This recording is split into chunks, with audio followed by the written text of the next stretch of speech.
በስመ አብ በወልድ መንፈስ ቅዱስ ወአሐዱ አምላክ አሜን። ሰላም አሕዋት ህዝበ ክርስቲያን ከመይ ኣለኹም ከመይ ፀኒሕኩም?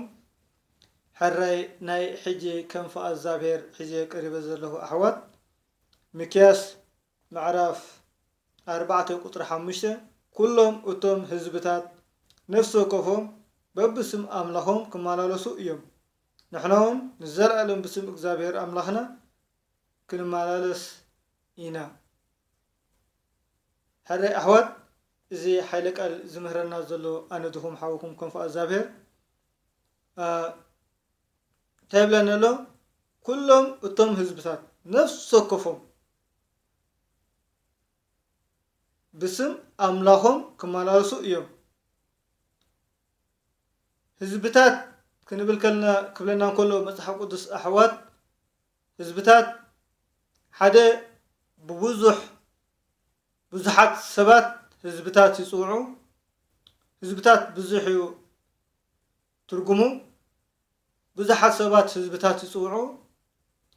ናይ ሓንቲ ሃገር ህዝብታት ይፅውዑ። ሓደ ሰብ ብውልቁ ምስ ብዙሓት ተኣኪቡ ህዝብታት ንፅዋዕ። እዚ ብስጋ ማለት እዩ። ብመንፈስ ድማ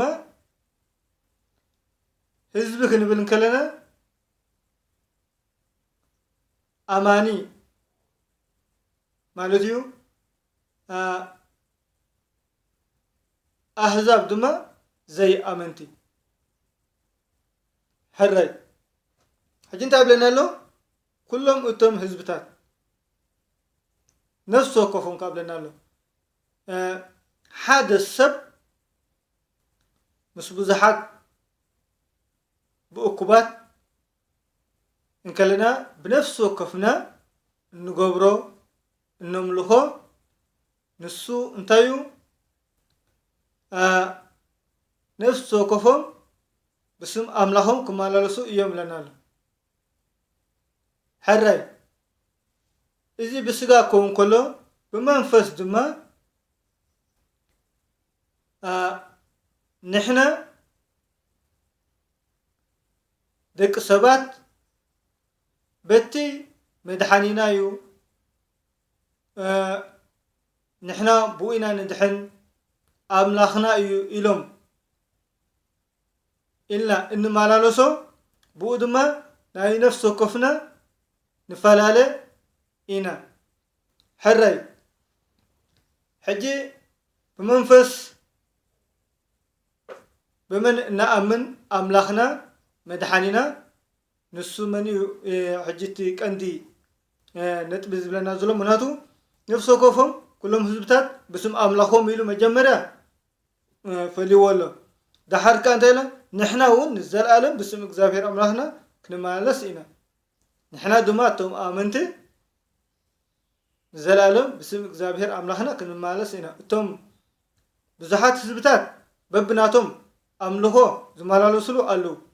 ንሕና ድማ ብስም እግዚአብሔር ኣምላኽና ማለት እዩ።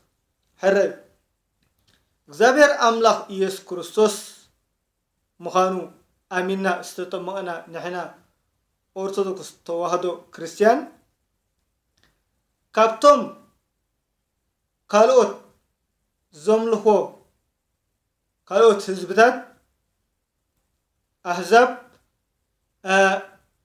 ከመይ ከም ዝፈልየና ሕጂ ክዛረብ ደለ ዘለኹ። ንምሳሌ ምስልም ክንርኢ። ምስልም እምነቶም ክርስቶስ ሰብ እዩ ይኣምኑ። ብኡ ድማ ብመሐመድ እዚ መድሓኒና ኢሎም ይመላለሱ። ገሊኦም ካለው ቡድሂዝም ንበሎም ወይ ገሊኦም ኣብ ፀሓይ ዝኣምኑ ኣለው፣ ኣብ ብዕራይ ዝኣምኑ ኣለው። እዚኦም ድማ እንሱ መድሓኒኦም ብኡ ናይ ዘለኣለም ሂወት ወረስቲ ኢና ኢሎም ዝመላለሱ። እዚኦም ድማ ኣምላኾም ንሱ ማለት እዩ።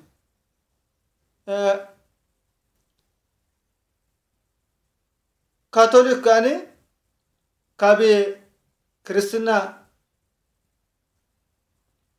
አመንቲ ኢና ዝብሉ ከምቲ ናይቶም ምስናይ ምስልም ተማሳሳሊ ክርስቶስ ሰብ እዩ አምላክ ብዝሃቦ ስልጣን ግን መድሓኒና ዝብሉ እዚኦም ድማ አምላኾም ብእዩ አይሁድ ድማ ገና በክርስቶስ ዘይአመኑ አይሁድ ዘይአመኑ ማለት እዩ ቶም አመንቲ አይሁድ አመንቲዮም ቶም ዘይአመኑና ዛረብ ዘለና ዘይአመኑ ድማ ገና ክርስቶስ ሰብ ምዃኑ አሚኖም ገና ብሕጂ ምጽአት ጎይታ ዝጽበዩ እዚኦም ድማ ናቶም አምልኾይ ማለት እዩ ስለዚ ንሕና ግን ተዋህዶ አመንቲ እግዚአብሔር ኢየሱስ ክርስቶስ አምላክ ምዃኑ ዘአመና بسم እግዚአብሔር ኢየሱስ ክርስቶስ ንዘለዓለም ክንመላለስ ኢና ማለት ረአዋት ሕጂ ኩሎም ህዝብታት ነፍስ ወከፎም بسم አምላኾም ክመላለሱ እዮም እዚኦም ዝብለኩም ጸናሕኩ ሕጂ ኩሉ ዘዓለም ኣብ ንክርስቶስ ሰብ እዩ ኢሎም ብምውፃእ ብናቶም ዝኸዱ ዘለዉ ናቶም አምላክ ዘለዎም እዩ ማለት እዩ ካብዚኦም ኩሎም ናትና ዝፈልየና ግን ክርስቶስ አምላክ እግዚአብሔር እዩ ስለዚ ክርስቶስ ኢየሱስ ክርስቶስ ንሱ ባዕሉ እግዚአብሔር አምላክ استبجولنا አሚና ንሕና ንዘለዓለም ብኡ ንመላለስ ማለት ስለዚ ካብቲኦም ኩሎም ሰብ እዩ ኢሎም ወይ ሰብን አምላክን እዩ ኢሎም መናፈቅነት ማለት እዩ ወዲኦም ዘለው ናትና ግን ጽሩይን ንጹህን ክርስቶስ አምላክ እዩ መንፈስ ናቱ መለኮት ናቱ ንሱ ባዕሉ ሓደ ባህሪ እግዚአብሔር እዩ ኢልና ተመኪሕና በዚ ንመላለስ ማለት እዩ ንምሳሌ ካቶሊክ ክልተ ባህሪ ዝብሎ ሰብ እዩ አምላክ ብዝሃቦ ስልጣን ድማ ንዓና መድሓኒ ኮይኑ ብዝብል ልክዕ ከምቶም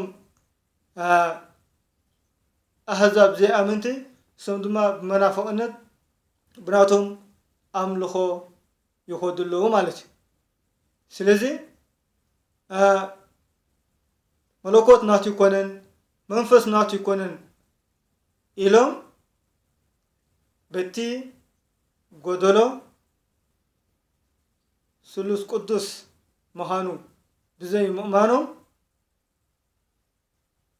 ኩሎም እዚኦም በብአምላኾም ክኸዱ እንከለዉ ንሕና ግን አሕዋት ህዝቢ እግዚአብሔር ብስም እግዚአብሔር አምላክ ኢየሱስ ክርስቶስ ንዘለዓለም ዓለም ክንመላለስ ኢና እዚ ድማ እቲ ቁኑዕን ሓቀኛን መንገዲ ክርስቶስ አምላክ እዩ መንፈስ መለኮት አምላክ ስጋ አምላክ እዩ በዚ ሓደ አካል ሓደ ባህሪ ስሉስ ቅዱስ ክርስቶስ አምላክ ንዘለዓለም ድማ በዚ ንመላለስ ነቶም ካብዚ ወጮም ዘለዉ ድማ ብንስሓ ናብዚ እምነት እዚ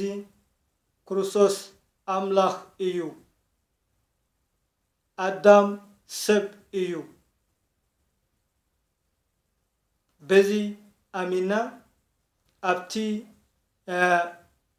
ኣምልኾና ክንጸንዕ ንሶም ድማ ካብቲ ዘለዎ ናብ እምነት እግዚአብሔር በኃይለ መንፈስ ቅዱሱ ይምለሶም።